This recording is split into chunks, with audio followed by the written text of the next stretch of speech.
3, 2, 1.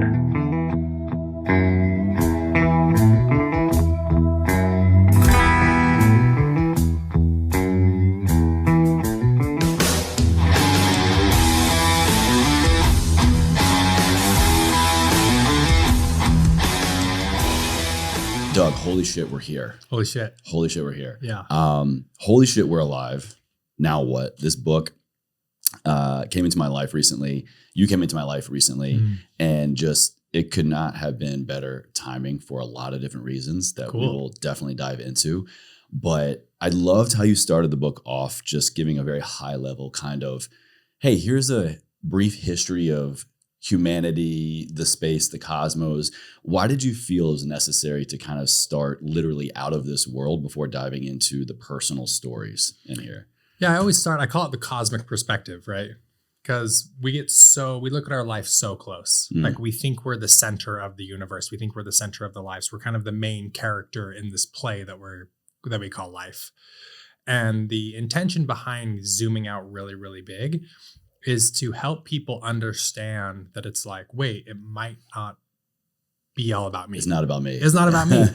I'm a participant in this grand cosmic arena, and really just helping people understand like the scientific probability. Like I don't go woo-woo at the beginning, but like very much like just the straight science, just the scientific probability of being alive. It's zero. I mean, it's not possible. And so I'm trying to foster a sense of gratitude and depth of the human experience so that we can move into kind of a deeper appreciation for our lives and kind of being on the planet.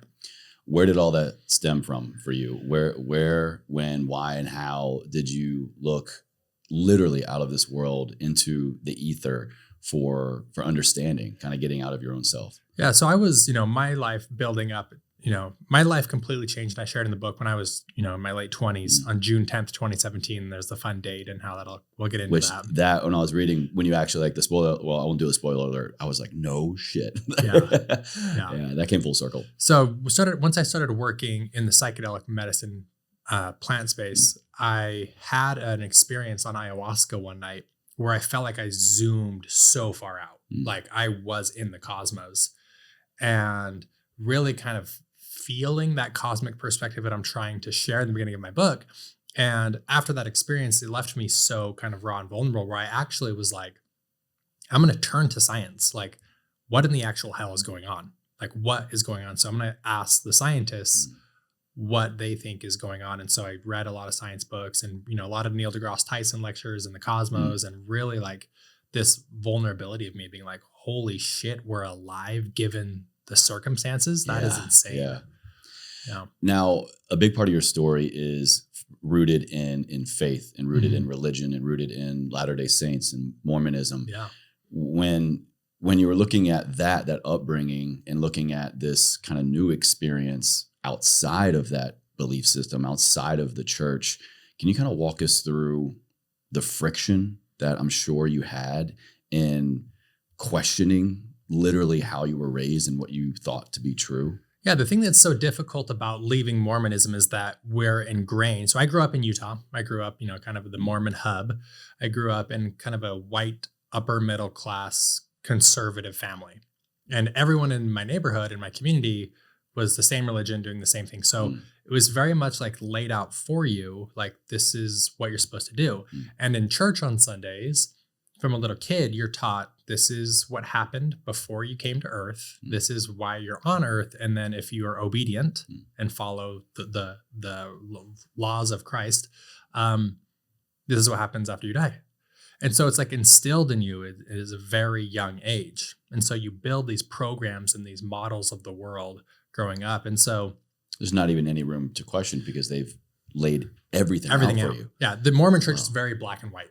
Huh. Yeah. That's very black and white. This is right. This is wrong. This is why we're here. This is what happens if you aren't obedient, and so there's no what if. Yeah. All the hard questions are answered for you. So you're never really challenged to think for yourself because it's already been done for you. And so where a lot of the friction was, for me, my faith transition, leaving Mormonism, it was a lot of like the history of the church and some things I didn't really agree with. And so I kind Like of, what? Can you think of an example? yeah, just, really diving into the history of Joseph Smith and how he had, multiple wives and married a 14-year-old. And, there's some other, I don't want to go too deep into I don't want to make speaking Mormon podcasts, but there's just some things that just weren't lining up for me. Right. And so, but what I wasn't prepared for leaving the Mormon church was I'm like, okay, yeah, the Mormon church, this doesn't really resonate with me, but I wasn't prepared to deal with the deep rooted subconscious programming of like, wait, if the Mormon church isn't true, then what in the actual hell is going on right now? Is anything true? What do I believe? Like, why am I on this rock orbiting a star in the middle of infinity and I have no clue what's going on? It was terrifying. So it actually created a deep existential crisis in me of like, I remember specifically there was one night where I live in a town in Utah called Sugar House. And it's kind of like a new kind of like up and coming lively neighborhood. And I live in this building it's right in the heart of the city. So there's restaurants and bars and coffee shops below me. And I have this really nice patio. And I can actually just peek over the edge of my patio and I can see like the restaurants and people walking and spending time and walking their dog. And there's like a little splash zone. And I remember one night leaning over and I'm watching like life happen. Like I have this bird's eye perspective on top of everyone. And I just left like Mormonism. A mini earth view. Yeah. And I felt like I was like looking down on earth and people just living their lives. And I remember then looking up into the sky and looking at the stars and just seeing the cosmic perspective, right? Kind of similar to the cover here. Literally that boy just looking up like this. And I'm just like, what in the hell is going on? Like, how did this all happen? Like, why am I in this meat suit? And I have these thoughts and preferences and people are just going about their business and not understanding why or what, and they're just like following this. And it was just like, I was just suffering from a deep spiritual awakening. And that caused me, I'm like, well, shit, I have no clue. Let's look at the science books. Let's start there, because Mormonism true. So let's see what the scientists are saying what's going on. And so there was a moment. I remember, I'll never forget that moment on my patio being like, what the hell is going on? It was scary. It was a scary feeling. So you like anybody in any kind of transformational experience, it first starts with awareness, right? And kind of this awareness of, wait, what do I believe? Do I believe the things that I was brought up to believe? What's right? What's wrong? What's the universe? Who am I? And then you kind of, not to give all the details away, you definitely got to check out the book, but you definitely set out on your own path. Yeah. And it was interesting to me to read about your journey because it was one that, not to downplay any of your experiences, but like I've heard this a million times. Sure. And I think it's unique in the fact that I've heard that a million times because it's so unique to human nature that when we begin to question things, we step out on our own path, which is great. And we seek almost entirely the opposite of everything we ever had. And you had success, fame, fortune, women, travel, front row, sports seats, and all this stuff. But yet that wasn't giving you fulfillment. Why not? And I think what happened was, I think our lives are all based upon stories we tell ourselves, right? And I had multiple moments where I created a new narrative and a new story about my life. The first one was when I was in second grade. And I talk about this in the book, but when you're second grade, you're not self-aware, you're not comparing, you're not, sizing yourself up to everyone else. But I was chubby, I was the overweight kid. And in second grade, I was teased for it by a fifth grader. And I remember, I wasn't consciously making this connection, but I told myself that like, oh, something's wrong with me. Like I'm being made fun of. That must be something wrong with me. And because something's wrong with me, I'm not normal. And I now have to prove why I should fit in. Wow. And I have to prove my worth. Wow. Because obviously I'm broken. Yeah. I'm not normal. And so that really created a narrative in my head where it's like, I now have to go hustle around to try and fit in. And I created a lot of cool, mechanisms that worked for me, like being funny and being nice and, mechanisms to override that deep, belief that I was unlovable. To fit in. Right?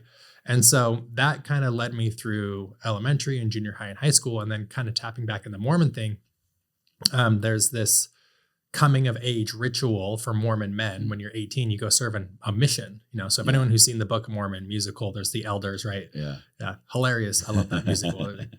But I was an elder So it's like this, you're 18, it's like there's this huge expectation for you to go on your mission. And the narrative in the church is go serve a worthy full-time mission.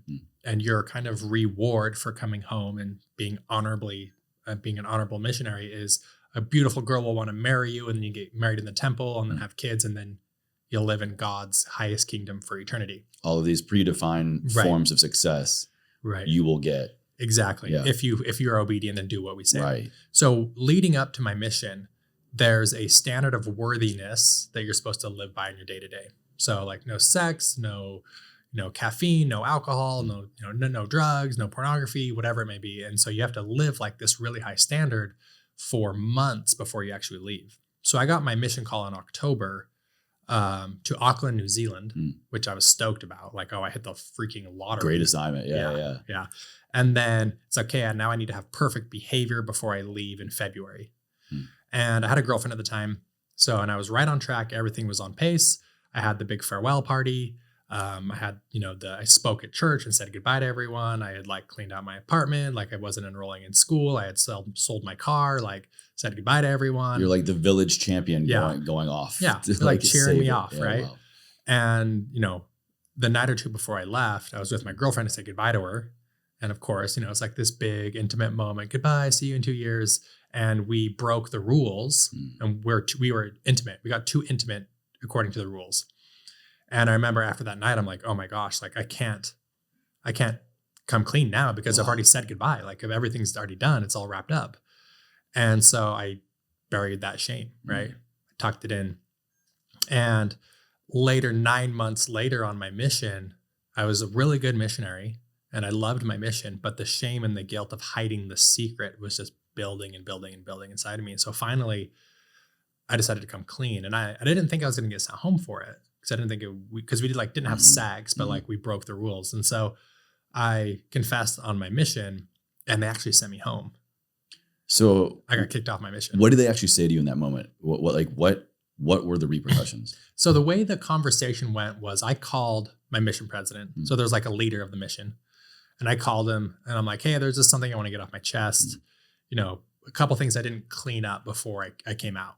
And I had a girlfriend and, XYZ happened, yada, yada. He's like, well, I need to talk to the authorities about this. And I was like, oh, really? The authorities? Yeah. The brethren is what they call them. The brethren back in Salt Lake. Okay. And I'm like, okay. Yeah, do what you got to do. It was to take this up to high council. Exactly. Wow. Exactly. And so I didn't hear from him for 2 or 3 days.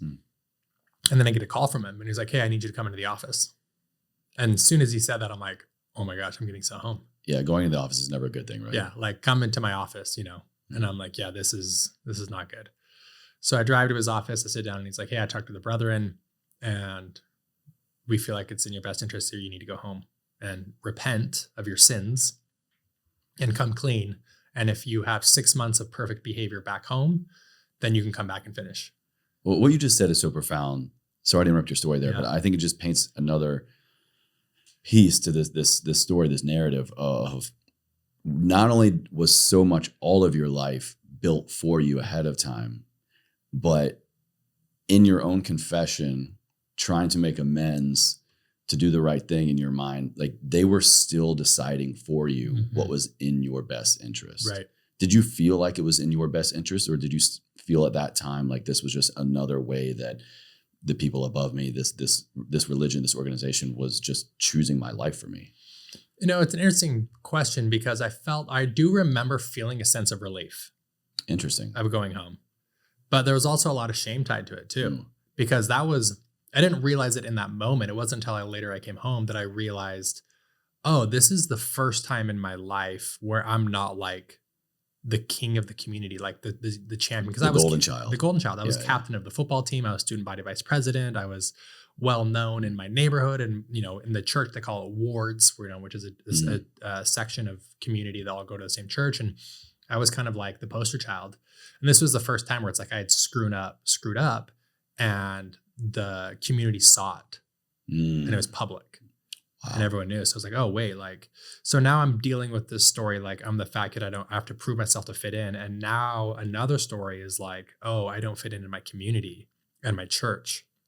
So now I have to double down and earn and hustle and grind to be accepted. Wow.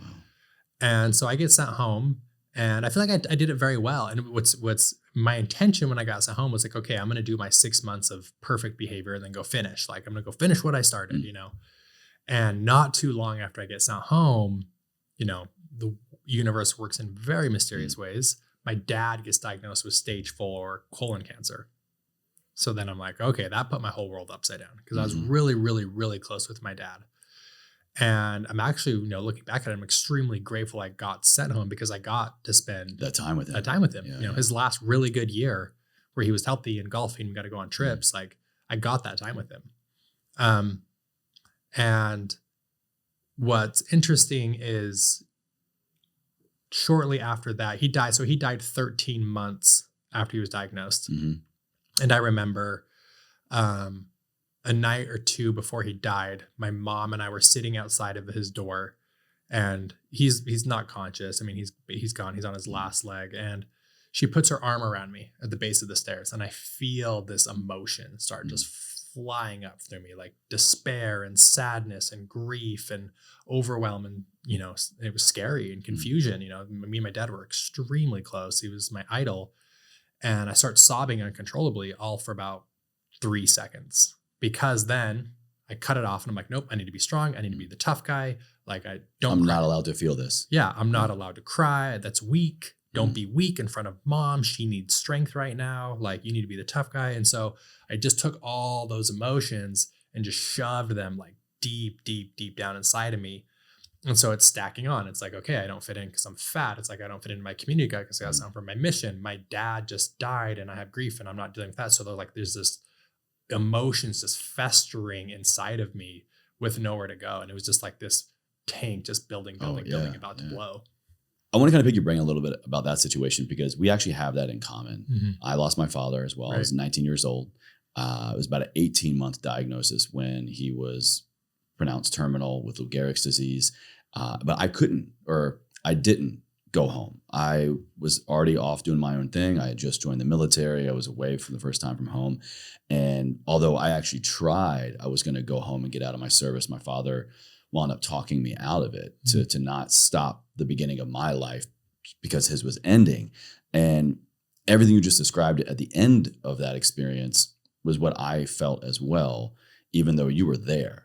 Right. You had that time with him. And that was something that I always was like regretful of and wished I wanted to be there with him. I wanted to be there for my family. I was the oldest son. I needed to be there for my mom, my family, and all these things. So it's really interesting to me that although we had different experiences watching our fathers die, our heroes die, we both still ended up at that same kind of sensation, feeling, emotions. Do you think, is that just human nature? Is that as we go through life and we have these similar experiences, like no matter what, we're all just going to wind up going through these same emotions when there's especially death and grief involved? Yeah, I think it's really just a testament to the love we had for our fathers, right? Like, when someone important to you leaves, it's going to cause the heart to feel those intense emotions. And I think it's a tribute to him that I did feel so much grief and sadness, because if someone, someone you don't care about or was, hurtful to you or caused trauma were to pass, there might be moments of celebration for some people, right? But the fact that I was able to feel, I also wasn't consciously aware of this at the moment, but like when you feel such a deep loss of someone, I mean, that's such a positive sign that you have a connection with them. True. Yeah, absolutely. And so I think it was such an honor and tribute to him. And I'm grateful that my heart can feel that low. Right. Interesting. That's an interesting point. Yeah. Grateful that my heart can feel that low. Could you expand a little bit more on that?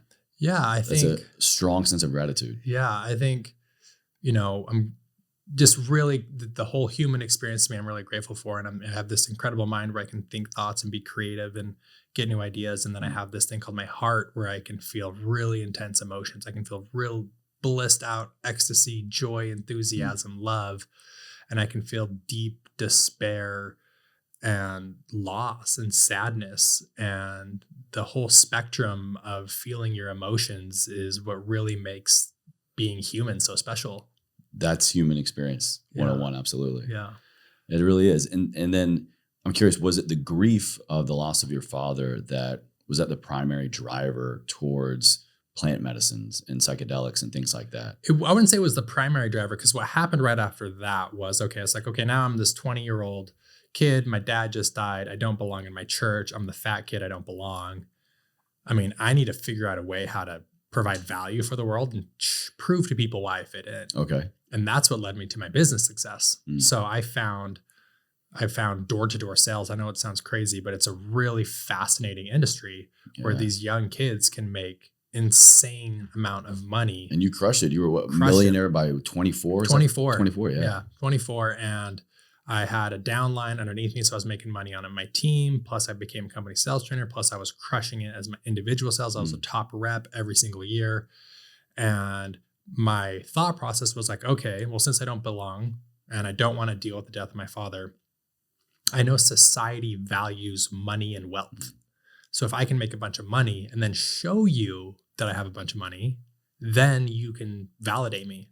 There's my worth. There's my worth. Yeah. 100%. So I've made a bunch of money and I spent a bunch of money. So like, obviously I'm this young kid. First stop is the Mercedes-Benz dealership. I'm buying the C63 AMG, $116,000 car. I'm going first class traveling the world. I'm a big sports guy. So it's like, I'll go to every major sporting event and go to the club. And, I remember I spent like $30,000 one weekend in Phoenix. One weekend. Because I was going to the club. I went to VIP Drake. It was the Super Bowl. I was getting a box suite next to Kevin Durant and Dan Snyder's Super Bowl suite. And just, it was just great. And all I'm doing is like, okay, I got to go to this really cool event. I have to post about it. And the world needs to see it. The world needs to see, like, please see me. Like, please see me. Like, look what I've done. Please see me. That's all I'm screaming. Obviously, I wasn't making that connection at the time. And like, I remember so silly, like being in my early 20s, matching with a girl like on a dating app. And then the first date is I'll pick her up in my $100,000 Mercedes, and then we're going to have a multiple $100 Ruth's Chris dinner. And then we're buying floor seats to the Utah Jazz. Damn. Multiple $1,000s on a first date. Who starts like that? There's nowhere to go but up after that. If we got a second or third date, it literally was like, hey, wake up early Saturday morning. We'll fly into LA, go to Disneyland for the day, and we'll fly home that night. Jeez. Like date 2 or 3. Talk about setting high expectations. Yeah. And it was just all I was trying to prove was like, hey, I have something of value. I have money. Like, I can take care of you. So like, please love me back, because I feel the grief of my dad dying. I don't fit into my community. I don't fit into my church. I'm the fat kid. And I fell victim to what I coined in the book is the success void, right? So the success void is if I were to give you, Chase, a resume of my life, and it was just, you're just reading it on paper, you would read it and be like, oh, this guy's successful, right? Car, money, job, status, girls, whatever. But there was that deep void. And I was in this spot for probably 2 or 3 years. I remember the first time I was consciously aware that something was wrong was right after that Super Bowl weekend with Kevin Durant and the Super Bowl. It was a Super Bowl where the Seahawks threw the interception at the 1-yard line. So it was like one of the greatest, big deal, one of the greatest Super Bowls ever, right? And 2 weeks later, the NBA AllStar Game was in New York. So I'm like, well, obviously I have to go and post a picture that I'm there. And I remember flying to New York from Salt Lake City.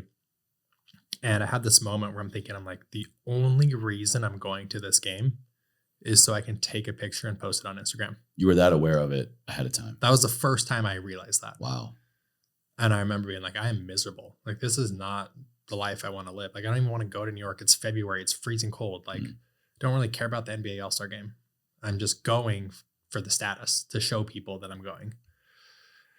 And I went, and of course I got a picture, and I think Kevin Hart and Nicki Minaj are in it. And I'm just like, I remember that part of the book. Yeah. And I did it. But it was just like, I was trying to find something external to solve an internal problem. And I was just lost on this wheel. And then things started to change shortly after. So the transition really into plant medicine was, I'll never forget, I'm starting to kind of like open up to new ideas. I'm like, church isn't working. My job's not working. Like, I don't love myself. And the advice I was getting from my mentors at the time was go make more money. And at this time, I wasn't making like crazy FU money. I didn't have like jet status money, but they were like, you're doing fine. I was doing great. Yeah. I was doing, for my age group, I was in like the half of 1%. Yeah. Right. And But the advice I was getting was like, go make more. And I'm like, I don't think that's going to help, you know? Because you had been doing that. Yeah, I've been doing that for, Yeah. you know, at that point, maybe 7-8 years. And I'm like, I don't know if that's the right answer. So you were still, I just want to keep painting this Yeah. picture of from birth, childhood, adolescence, young adulthood, from religion, and now this new world that you were finding and creating, sales. It was still always someone else saying, here's how we define success. Here's the path that you need to be on. And it finally seemed like it was clicking for you that, okay, in the church, it wasn't working for me. Out here in the secular world, it's still not working for me. So is this really when like the internal self became more aware? Totally. And the thing that's tricky about that is that the external world, getting materialistic things or money, and I'm not saying money's bad by any means. Like I want to make you can do a lot of good with money. Yeah. You totally can. But if you're using it to solve an internal problem, something external to solve an internal problem, you're never going to get fulfilled. But the thing that's tricky about it is that it actually works for a very short time. You get that quick hit, right? So that's what keeps you going back. And so I would get these little quick hits and I'd kind of get this little rush for a second, then it would fade. But really at this point, you know, it's the subtitle of my book, Now What? Whereas I'm at this point in my life where it's like, I've done X, I've done Y, I've done Z, I've done everything you've told me to do. I've done everything I was supposed to do. And it's like, where's the fulfillment? Now what? Where's the internal self? This is it. And so I decided to kind of look in different directions. And I came across books like, you know, New Earth by Eckhart Tolle. And I'm very much like toxic masculine bro at this point, you know, very bro-y. And so like yoga and meditation and spirituality were just like, no, that's weird hippie shit. I'm not dealing with that. I'm not crunchy enough for that. Yeah. Like, no, that's not my stuff. And so I got leaned into it very slowly over time. My twin sister was a big inspiration for me. She's like, hey, just check out this book. And so I would read it and I'm like, wow, there's something going on here. And, you know, there's a really cool story that I lead up, and I'll save time because of the podcast. But, you know, in the book, I go through it very in detail. But a turning point was I came across a book called Stealing Fire. Yeah. And that's all about flow state, like how to get into the zone, whether you're an athlete or a performer or a musician, and you're just in the zone and everything comes naturally to you. So in my head, I'm thinking, oh, sales, I want to get more in flow state for sales. So I picked up that book with the intention of like becoming a better salesman. And it gets to a part of the book where they talk about psychedelics. And growing up Mormon in Utah at that time, you're taught that like every drug is basically black tar heroin. And if you do it one time, you'll get addicted and then you'll be homeless and then you'll die. Same thing over here in the Southern Baptist House. Yeah. It's like same upbringing. Totally. Like this big blanket on drugs and that everything is bad. And if you do it once, it's like you're going to hell. But they, in the book, they talk about psychedelics referring to psilocybin mushrooms, LSD, MDMA, and DMT/ayahuasca. And I'll never forget reading a part of the book when they quote Steve Jobs, when he says, doing LSD was one of the most profound experiences of my life. And I'm like, what? Who doesn't want to take a page out of his book? Right. Yeah. I mean, it's Steve Jobs. He's like probably the world most renowned, famous, influential entrepreneur of humankind. Sure. Yeah. Right. He's up there. So here's someone that is idolized, changed the way we live forever. And he's talking about positive experiences using these compounds. And which just rattles the brain. Yeah. I'm with you. There's so many times when I first started looking into plant medicine, psychedelics, I would hear, read, listen, watch. Yeah. Heroes, idols, people, mentors, friends, colleagues that were just talking about it in a way that could not be further from the opposite of my original beliefs of your programming. Exactly. Right. Exactly. What was that like? What's it like reading something from someone that you've been looking up to that you never would have guessed would come from them, that was so jarring to how you were programmed, how you were raised? I remember feeling this deep, I remember where I was when I read that part. I was on that patio again, like I was talking about. And I remember feeling this pull deep in the core of my being like, I have to try this. I have to. And I remember being like, I'm so like nothing else I've tried in the world has worked. Like I have to see what's here. And I remember thinking like, if it's not for me, I can close that door, but I have to open up this door and just peek what's going on. Yeah. I have to know. I have to know. I have to know for myself. Yeah, exactly. And per the universe, 2 weeks later, I'm at a party, a cabin party. And my buddy who from high school hadn't seen in years is just like, hey, Doug, good to see you. What's going on? Blah, blah, blah, blah. By the way, we have MDMA here if you're interested. And I'm like, I've never been offered drugs in my life other than marijuana. Yeah. And I read this and now you're offering me this. And I remember thinking like, I have to do it. And this is where the part where it's unexplainable. Like this next part I'm about to explain is like, it's unexplainable. It's not common. So I take MDMA at this party, and my experience that night was not common with MDMA. How so? I'm not saying this is capital T truth. I'm not saying I'm a prophet. I'm not saying I'm almighty, but the way I interpreted my experience was I got through the veil of life and I saw the other side. And I wasn't hallucinating. It was actually like piercing it in natural common conversation. And I was seeing energy in the sky, and you're seeing clearly for the first time in your life. It was like, it's really hard. I can't explain it because there aren't human words for it, but I could see people's auras, and I didn't know what an aura was at the time. Yeah. I could see light systems up on people, and I met a like spirit guide who then like showed me how I interpreted like what the purpose of life is. Wow. And I remember going out onto the balcony at this party and seeing, it was up in the mountains and it overlooks a lake. And I remember seeing the lake and seeing the earth soul breathe. Yeah. And I remember being like, oh, Mother Earth, it's a thing. Whoop, there it is. Yeah. And so my initial thought was like, oh, the hippies were right. Holy shit, the hippies were right the whole time. They knew. And I'm kind of like in this mystical fifth dimension experience. And then all of a sudden I felt the love of the creator for the first time. And it was like this massive beam of light that just completely engulfed me. And I remember feeling it as if I was the most important, beautiful creature that ever existed in the entire universe. And I kind of looking down at myself, and then I look up, and then I'm like, oh, everyone is the most beautiful, cared after creation and, God's universe.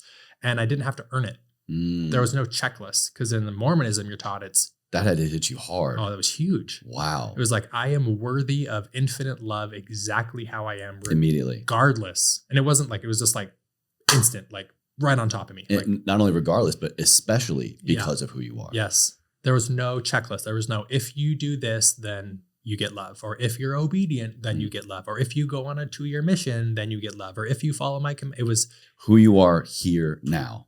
Infinite, indescribable, overwhelming bliss out ecstasy love for all time. I can relate 100%. Yeah. I know what you're talking about. Yeah. For everyone, for everyone, no matter what you've done, where you are, what's going on, every single human has that access and is worthy of that love. So in a moment, quite literally, one moment, your entire paradigm, not to put words in your mouth, but your entire belief system was flipped on its head, blown into confetti. But then also simultaneously, you knew that to be your new truth. Mm-hmm. There's no way I can deny what happened. It was the most real thing that's ever happened. That wherever I went, I don't know where I went, but whatever that dimension was, is way more real than this is real. It's way more real than this conversation, and I can't explain that. And there's no words for it, but I can't deny that. And I'm very open to saying like, maybe that was just a weird chemical reaction that happened in my brain. Sure. Maybe. Quite literally, that's what's going on. That's what happened. Yeah. Sure. And maybe I had a hallucination or whatever, and maybe that's what drugs do. But the results and the understanding and the learning from that experience has completely enhanced and deepened the richness and love of my human experience. And for that, I'm eternally grateful for. So to me, it doesn't matter if that really happened or not, if it was true or not. It doesn't matter. I love that. I love hearing that. Yeah. Before we go further, because I really want to dive into, because you had a profound experience with ayahuasca and then further experiences with plant medicine, setting intention. I really want to get there.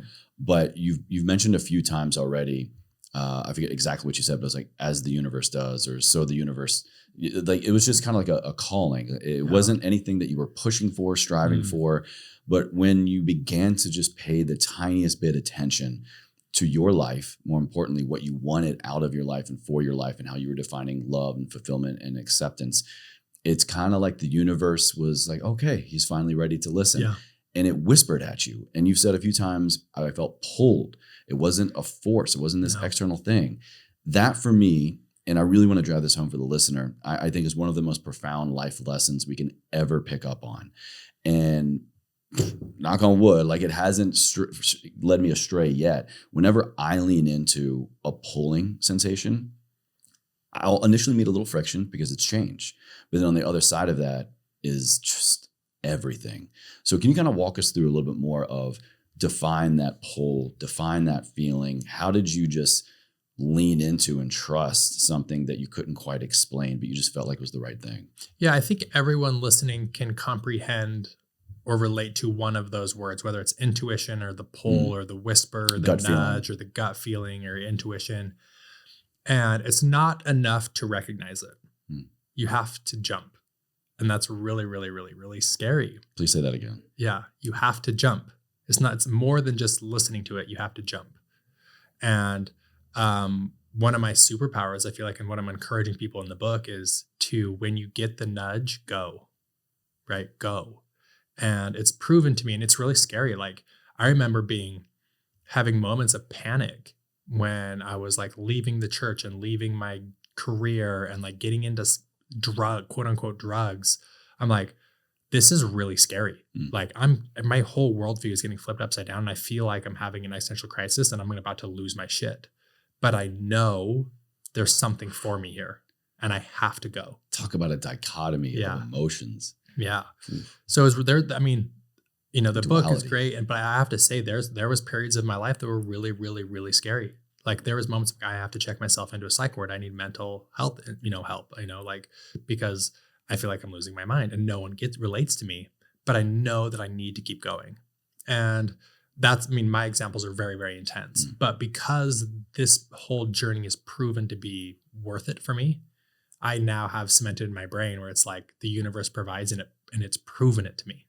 It proved it. So no matter, anytime I feel the pull or, the nudge, I know I can trust it because I did it in my life and it gave me very, very positive results. Worth it for you. Worth it. 100%. That I think is a key marker because it's, okay, we're going to pay attention to the whispers of the universe. We're going to lean into this nudge, this intuition, this feeling, this pulling. And then along the way, I think the scary part beyond, well, everything's fucking scary at that point, but beyond that point, it's how do I know? How do I put in place these benchmarks, these markers for success? Did you know then? Like, how did you know that you were not only just leaning in the right direction, but did you ever, and if so, how, stop, pause, take a look back and be like, okay, yes, like this is a marker for success. I not only know that I'm leaning into it because it feels right, but yes, this is an ROI for me. I think what really helped that's a struggle point, I think, for a lot of people. How do I know? You don't ever know. Right? I don't think you know, but I realized that you can't predict the path. And I think what happens is people have these ideas of how they think life is going to unfold and they try and manipulate and force it to look a specific way. So prime example, releasing this book, I have no clue what it's going to do, but I feel it that I needed to put it out there because it's going to open up a door for me that's going to, enhance the richness of my life. I have no idea when that's going to come or who's going to read or what's going on, but I know that's going to happen. So I have no clue, but I know that you can't predict the path. And when we surrender to the universe's flow of life, and that's what I talk about at the beginning of my book, like just being on this planet, we have beautiful beaches and mountain ranges, and you put a seed in the ground with dirt and water, and it provides the food for you to give you the nutrition so you can survive on the planet. Like, the sun is perfectly far enough to keep the planet warm and perfectly far enough where it's not too cold. And there's a magnetic force field around the planet that blocks deadly solar rays. like let that just sink in for a second. Like, what the actual hell? Life knows what it's doing. Yeah. So to think that my 32-year-old monkey brain can figure it out, it's silly, right? But I trust the flow of life. Like, if you removed every human off planet Earth, this planet would thrive. Life always finds a way, right? It will. Like, it'll be a thriving planet. You take away all the plants, we're toast, right? And so the planet has this beautiful ecosystem that we don't have to pay someone, or no one's running it. Like, there isn't a company running it. It just does it. And so I trust the flow of life, and that includes my life choices and options. And there's been too many weird synchronicities and coincidences of meeting people in your life at the right place at the right time to not trust it. And so one thing that I try and get out of my own way of thinking of how the map needs to be. So I really focus on it. One of my favorite quotes is big goals held loosely. So I've got big goals in life. Like I want to accomplish a lot, but the way I'm going to get there, no clue. I have no idea. So I'm just worried about getting to the next step point. I love that. I'm with you. I'm big pie in the sky kind of guy, very clear visions and understandings of what the life that I want for myself, my family, the future humanity. I work towards that. Yeah. But the actual steps, the process is just like, I'm along for the ride kind of thing. Yeah. You have to put in the work. Yes, absolutely. You have to put in the work, but don't be attached to the specific path, the way to get there. So I want to get into when you really jumped into the work. Yeah. When you went to do your ayahuasca ceremony. Yeah. And in the book, you talk about this in our pre-interview coffee meetup a little while ago. You said the same thing to me. And that's the first night, the first experience, the most gut-wrenching, tearing out your soul experience, just presenting you with just God knows what. The second night, you opt in to go through it again because it was a little bit more graceful. You're able to kind of like learn and understand a bit more. And it's not that just painful experience for the first time. And the third night, again, crazy man went back for more. You describe how you get something to take home. Break that further down for us, please. Yeah. What was your experience? Why ayahuasca? What were the things that came up for you? And how did you go through that experience and walk away with like tangible things to apply for your life? And how did you know that to be true? Yeah, ayahuasca is a very unique beast. It is very intense. It is very, for me, at times overwhelming and confusing and scary. But I felt the call. I mean, I don't like to think that I'm a woo-woo guy. But one thing that I am woo-woo in is that when it's your time for ayahuasca, like Mother Ayahuasca will come and get you. Okay. The plant will come and get you, and you will know when it's your time. And I feel like I was called to the work, and it was just this deep knowing inside of me. And just, it was right after like my June 10th, I had that first experience. And then I just happened to meet someone at a flow camp who worked with a shaman, a traditional shaman from the Amazon who'd been there for 20 years. It wasn't like this fly-by-night ceremony. It was very traditional, and I would have access to a group like that in my backyard in Utah is so weird and so rare. Again, universe is not like, hey, here we go. My entry into ceremony, to a traditional, authentic, safe ceremony, was so seamless, and it, like, I didn't have to work for it. Like, it just showed up at my door, and I remember like, I have to do this, and so I feel very grateful, because you hear horror stories, right? Oh yeah, of people getting into the medicine space, and it's done in the wrong setting with the wrong intention, with the wrong facilitators, and things can go wrong. And I mentioned, a word of caution in my book about that. But for me, I'm very grateful that I was able to find a true, authentic, safe setting. And so I went for it and gave it a shot. And my first night, man, holy smokes, like destroyed me, like absolutely ripped out. Don't sugarcoat it. Like paint your true experience here for us. I remember taking the first scary part of the night was actually I had taken you drink like a shot glass worth of ayahuasca, and it's a tea. It's like fermented prune juice. And I remember drinking it, and I remember up until my point where it's my turn, I remember thinking, I can back out. And so it's finally my turn. I'm like, you know what? I have to do this. So I drink it, and then it goes back. There's probably 12 to 15 people in that ceremony. And then it gets back to the shaman, and then he drinks one. Well, the guy facilitating joins in. And I was like, what? Like, there's no one to like, there's no safety now. Who's the adult here? Who's in charge? Literally, that's my head. I'm like, who's going to You're supposed to take care of me if someone's losing their shit? Oh, like, shit. And so I was like, what? Like, oh no, like, here we go.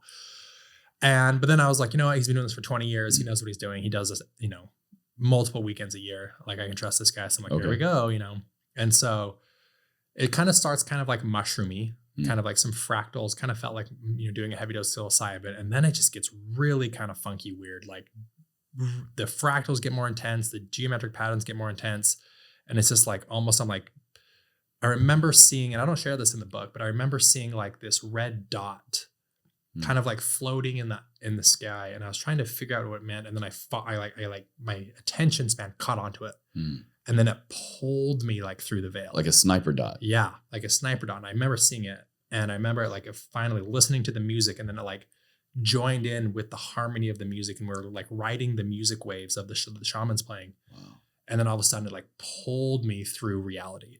And so I like broke through the veil. And it was like, it was that experience was cool. Cause I was like, holy shit, this is amazing and like incredible. And like, I'm like through the veil and seeing dimensions and connections. And like, it's a really weird and funky place that I'm not even going to try and describe, because, you know, I think it was Joe Rogan, you know, who said to explain that space is like trying to explain a kaleidoscope to a blind man. Wow. Okay. It's just, okay, leave it there. Yeah. It's so beyond what's going on in that other dimension it's like the inner workings of the universe. It's like the behind the scenes of creation. And it's so weird.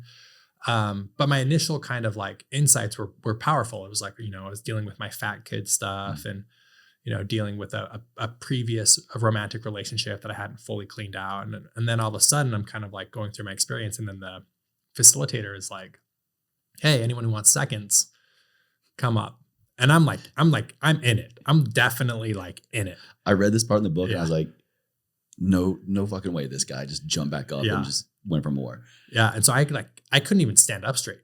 And so I crawled like army style to his altar. And I'm like, more, let's do another one. And he's like, okay. And so I take it and I crawl back to my mat. And it was just like this, oh shit moment. Like it was taking. I immediately regret this decision. Immediately. This was a bad idea. And things just in my mind were getting really distorted and weird. And I was like getting really confused and lost in like these geometric patterns and like weird alien stuff and like entities. And I know this sounds absolutely insane for someone who's never done it, but like my mind started melting in a sense. And then I can like, so grandmother ayahuasca is an entity, like it's an actual living being. Okay. And you interact with the energy of the feminine energy of mother ayahuasca. And she was basically telling me like, you screwed up. Like you shouldn't have done that. You tethered into Pandora, right? Right. Yeah. And she's like, you will pay for that. Like you're impulsive your whole life and you're going to pay for that. Wow. So immediately here's your first lesson. Yeah. And so after that second dose, she like almost like the best way I can describe it, she grabbed me and ripped me out of planet Earth and put me in the middle of the deepest, darkest place in the universe. And I couldn't think anymore. Like she disabled my brain. I knew I was conscious that I was Doug and that I was doing ayahuasca, but I couldn't form a future thought. Wow. So I was almost like a vegetable. And I remember laying on the ground completely on my back, and I could see with my actual eyes a helper that was there and me like desperately screaming and wanting to say I need help, but I couldn't physically move because I was in what I believe, the way I term it is like ayahuasca prison. And I was like the sunken place, literally the sunken place. And I was like frozen in time. And it was the most horrific, indescribable, like think of your brain just turned off. Like it was just, I can't move. I can't form future thoughts. And I'm just like frozen in a one-time instant in space. And I would not wish that upon my worst enemy. Like it was so brutal. And I felt like I was there for eternity. Did that kind of click for you that, hey, maybe everything that the church, my upbringing was saying about this stuff is true? Was there ever a moment of like, holy shit, regret, holy shit, they were right. Like I am going to be damned for eternity. I'm not going to bounce back from this. I was so far away from that. Like that's like cute kindergarten, first grade stuff. Like this is a whole nother universe. Like interesting. After my experiences, especially with plant medicine, the church just seemed cute to me. Like it's not right or wrong or bad. It's just like, oh, that's like cute. You know? Yeah. Which is amazing in and of itself. If I'm hearing correctly, you were like detaching judgment from that. It just, which has been a big part of my experience with psychedelics, is that just a true understanding and on the path for truer, further understanding that everything quite literally just is. Mm-hmm. And it's okay. Yeah, exactly. It is, and it's okay. Yeah. Yeah. And so I've never had like negative resentment towards the church ever, which I feel lucky to do that. And so, which is also, by the way, I think very, very important for you and for the listener who went through experiencing shame, because I think that is the shame on the other side of shame that so many people are afraid of, is that I'm going to get on the other side of this. I might formulate my own way of being, my belief system.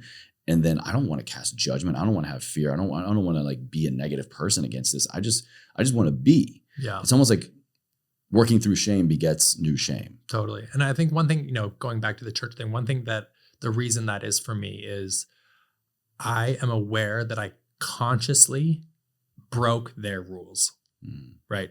They can set whatever rules they want. I knew what the rules were, and I made the decision to break myself against their rule. So there's consequences for that. And I owned up to that. So I don't ever feel like I was mistreated, right? They have their structure in place and their stuff, and they have every right to do that. And so that's why I don't think I have any resentment. But I'm lucky. I know other people have not had the same experience as me, and I'm grateful, for my experience, and I have compassion and empathy for those that had different experiences.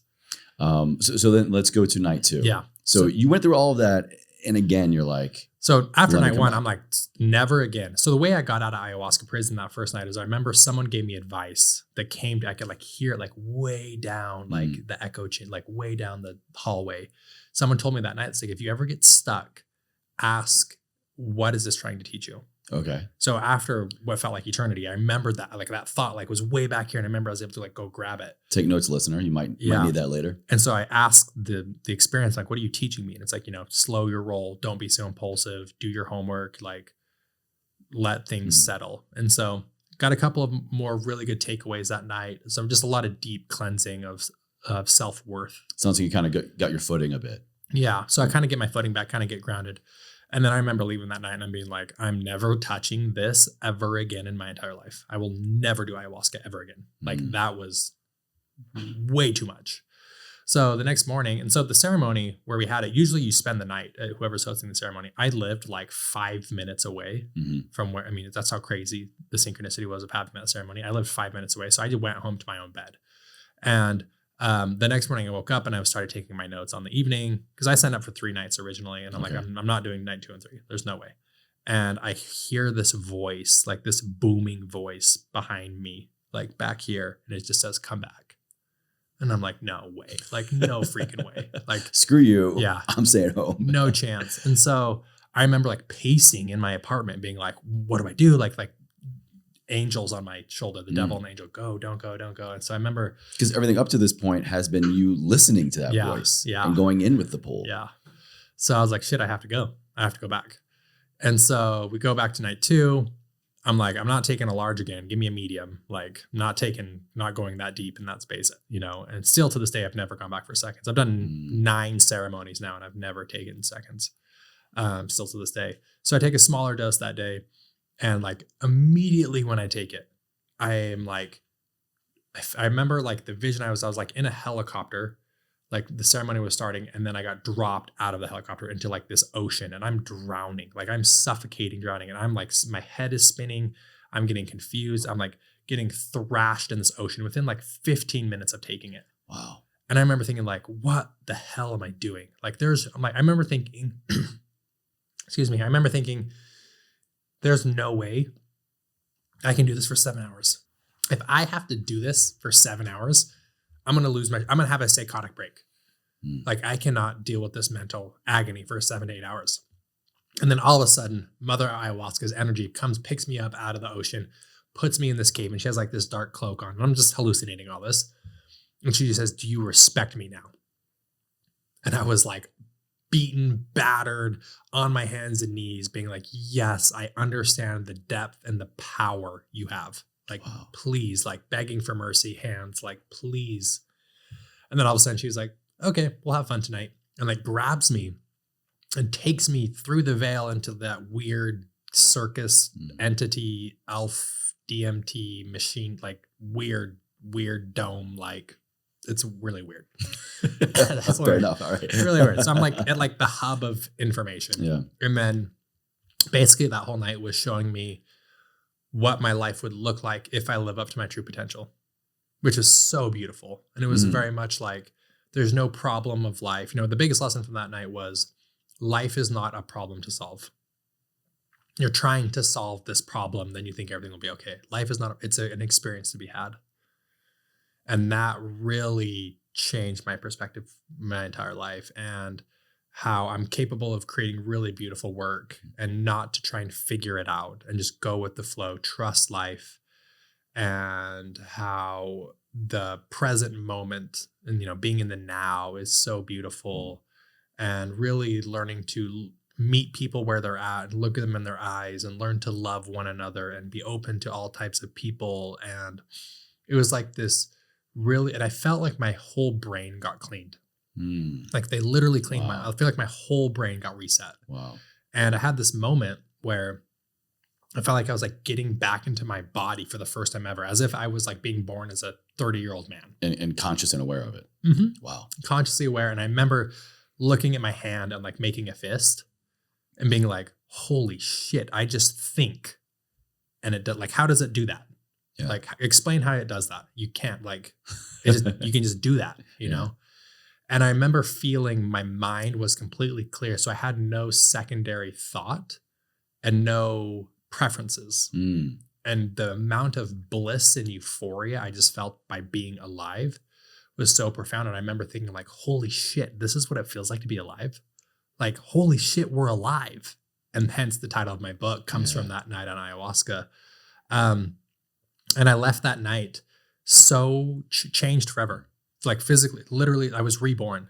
And I remember driving home because I went to my mom's house that night. I woke up at 2:30 in the morning. I'm like, Mom, like spiritual awakening, like, Mom, you'll never believe this, you know? So I wake up the next morning. I remember driving home and I had 3 incidences that happened that were so profound. I was driving home and I remember seeing someone at a stoplight on the corner. He was going across the crosswalk and he had a clear soda glass with orange soda in it. And I noticed that he had orange soda.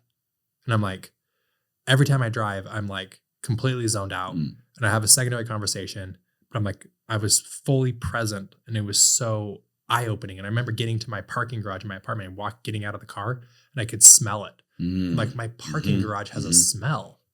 I've lived here for years and I never notice it because I'm always like, on to the next, what do I got to do? Solve the problem. Why isn't this girl texting me back? I need to make more money. You're somewhere else. You're never present. You're just so lost in my head. And then I get to my apartment, I turn on.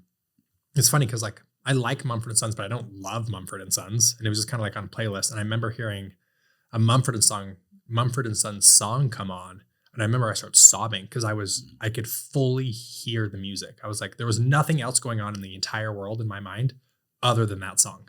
Wow. And I fully felt the depth of that song. And I'm like, whoa, like this is what music sounds like. Holy shit, this is beautiful. And I just started sobbing.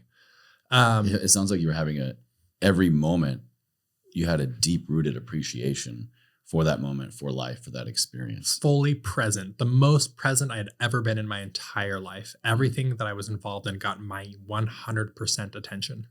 And it was so beautiful, the depth and richness of the experience. So then what was night 3? Night 3. So I went back night 3, a little bit more cautious. Like, okay, I had a hard night, I had a good night. I'm like, what's kind of in store for tonight? So night 3, I took a small dose again and kind of broke through got to like that weird dome place pretty quickly. Okay. But I remember kind of being stuck there. Like no one was coming, like no guide or, entity was coming to teach me anything. And I remember kind of just watching like this weird circus. The best sort of thing you can say is like a circus thing going. I mean, it's really weird. And I started freaking me out a little bit because I'm like, this is so weird. And then finally I like dropped into this classroom and it was like a spirit guide who just pulled out a chalkboard and just wrote, a couple of things, like very specific things to do in my life. Like, hey, Doug, here are your life lessons. Yeah. Here's your homework. Yes. Have this conversation about this with this friend. Wow. 2, get out of debt. 3, don't ever bet on sports ever again. Because I was a big time into sports betting. It's like, stop sports betting. Don't do it anymore. And till this day, I still haven't. You didn't just get ideas or things that maybe, I can look into. You got specific things to do and not do. Yeah. Incredibly specific. Did you do them or not do them? All of them. I've done all of them, which is really cool because I always jump, right? And so the last one I got, and there was one about a girl I was dating and some other stuff that I didn't share in the book. But the last one was, I was building the Daily Shifts app at this point. And in my head, it was always just an app. Like, I'm going to build an app. I'm an app guy. And the last one he wrote is like, hey, by the way, daily shifts is going to be a whole mentorship community. The app's just going to be a small piece of it. And I never thought of it that way. It always just been an app. Hey, Doug, think bigger. Literally was like, go bigger. It's going to be a whole movement. And I was like, cool. Like, wow, I never even thought of that.